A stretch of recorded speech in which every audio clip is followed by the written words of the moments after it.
8 years after his heroic efforts during a firefight in Vietnam, a local soldier is getting the Bronze Star. 24 Hour News 8's Joe LaFerge talked with Robert Brown about his heroics and why it took nearly a half-century, Joe, to recognize him.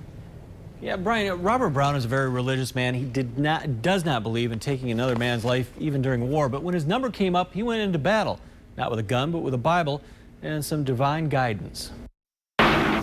To many, war is a kind of abstract idea. We read about it in the history books, see it depicted in the movies. But Robert Brown knows it's the real thing. He remembers that day in November of 1966. He was a combat medic in Vietnam. We were up around the Cambodian border in the Central Highlands. The earth seemed like it was bleeding. 17 of my friends got killed out there. I have a piece of shrapnel right in my face right now, right over my eye. Today, Robert Brown lives with the nerve damage in his arm, the wounds on his back. The only thing that kept me from getting a second chest wound was my Bible. That Bible, along with a walking stick, were the only things Brown carried into battle.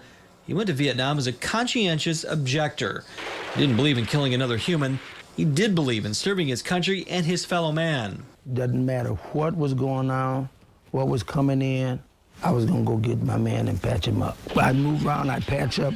I'd move around to the next one, patch up as they called me. While laid up in the hospital recovering from his wounds, he received the Purple Heart for his actions. But nothing since then.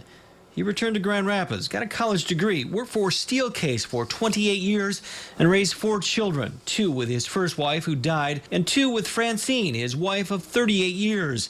He also became a bishop of his church. But there was never any mention of medals beyond the Purple Heart.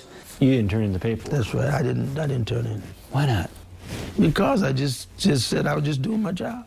That all changed. Veterans learned of his heroism and began a writing campaign. Some of those letters are from the men saved that day.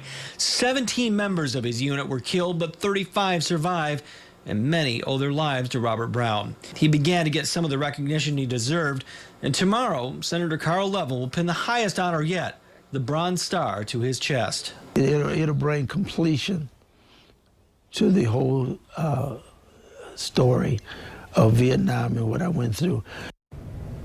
You know, it's one thing to hear Bishop Brown tell about the stories of that day in 1966, but we've actually collected some of the letters recommending the Bronze Star from soldiers that he helped save that day, and you can read those at woodtv.com. Some just amazing stories. I can't imagine the courage in that war during that time to take that kind of stance. He said, I mean, that's Hollywood material. He said it just clicked. He was focused.